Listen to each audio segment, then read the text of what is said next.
Welcome to another edition of the channel's Mailbag.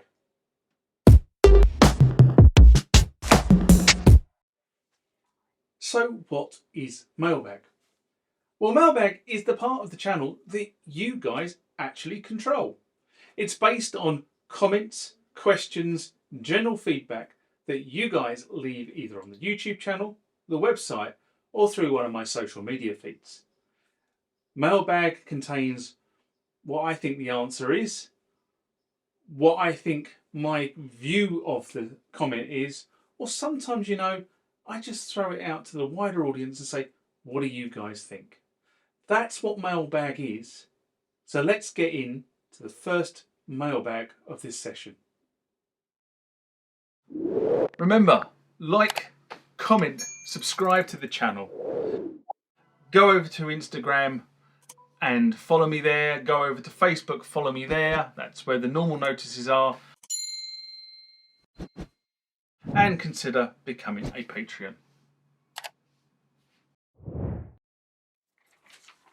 The next comment or question comes from Radiview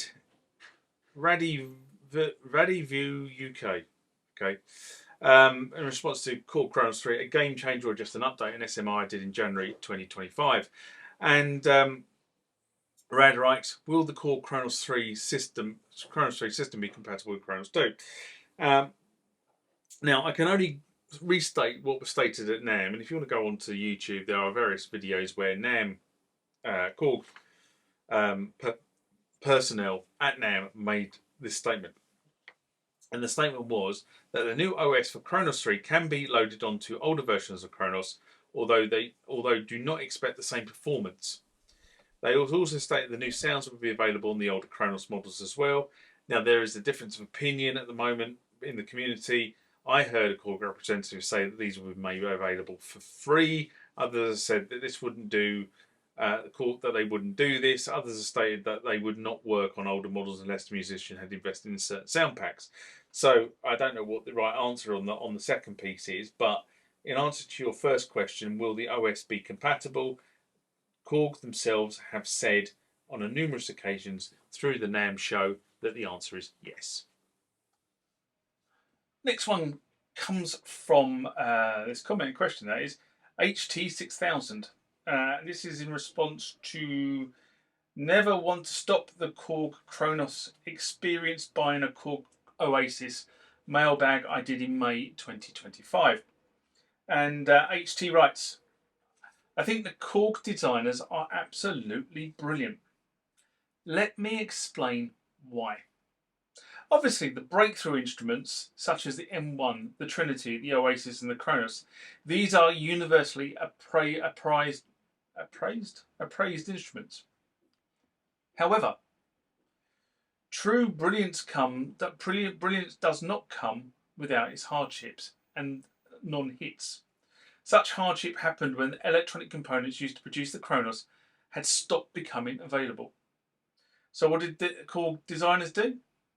They designed an instrument that could be used using the available components, namely the Nautilus. Sure, for most, the Nautilus is a less desirable keyboard than the Kronos. However, to me personally, the Nautilus hit the sweet spot, to the point that I actually started purchasing Korg instruments in favour of my all-time synthesizer company, which was Roland. So there you go. Even in such difficult times of component shortage, Korg was able to pull off an amazing product. Now that's a company. You know who your true friend is when hard times come about. And you know a great company when it can shine in difficult times. I've got to be honest and say that was a really interesting outlook on the whole Korg approach. HT went on to write, because I sort of said, thanks for sharing your thoughts, because I think those thoughts are really interesting. And then he went on to say, I'd appreciate donating a cup of coffee to your channel, but couldn't figure out the whole payment process. Suffice to say, your channel is to my liking in terms of instrument features and the level of your knowledge. Now this is something that comes up quite often, so I kind of thought I'd leave this bit in. But a lot of people show interest in supporting the channel. And as I've said, on many occasions on the various videos and some of the sort of Instagram posts, this channel is run by me as a labour of love. It's not run as a commercial enterprise, and therefore any donations that people give me towards the running of the channel do exactly that. They go into running the channel, and if there's a little bit surplus over the top of running the channel, sometimes I go and buy some broken gear, or some gear that's not in its best days of its life, shall we say. And they're the videos that you then see sort of float up the channel maybe a couple of years down the line. And I do apologise, and I don't apologise for the fact it does sometimes take me a couple of years to get around to. I mean, I've got projects that are backing up in the workshop purely because you know, these things take time to diagnose, these things take time to fix, and they also take time to video as well. And sometimes it takes a long time to get the spares, which is part of the reason why some of the projects are. I've got projects that I haven't started because I know I'm going to struggle to get the spares, or I'm waiting for specific spares. So they're kind of just sitting in storage, waiting for me to get those spares so I can fix it. So I kind of regularly log on to places like Synths, and there's a couple of European parts suppliers that I kind of log on to every now and then and just see if they've got any updates on certain parts. Unfortunately, a lot of the time they don't, so that's a bit of a pain.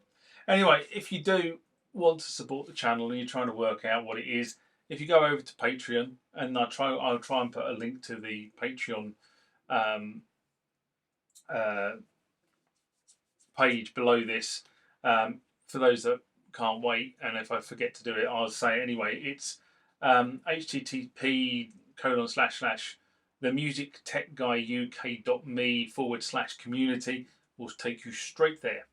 Okay, so you don't have to worry about trying to find me on Patreon. If you just type that in, there's a web redirect which will take you straight to the right page, and you can support me through Patreon. It's the price of a cup of coffee, which is about $3, and all that money, as I say, goes to running this channel and all the stuff that I do.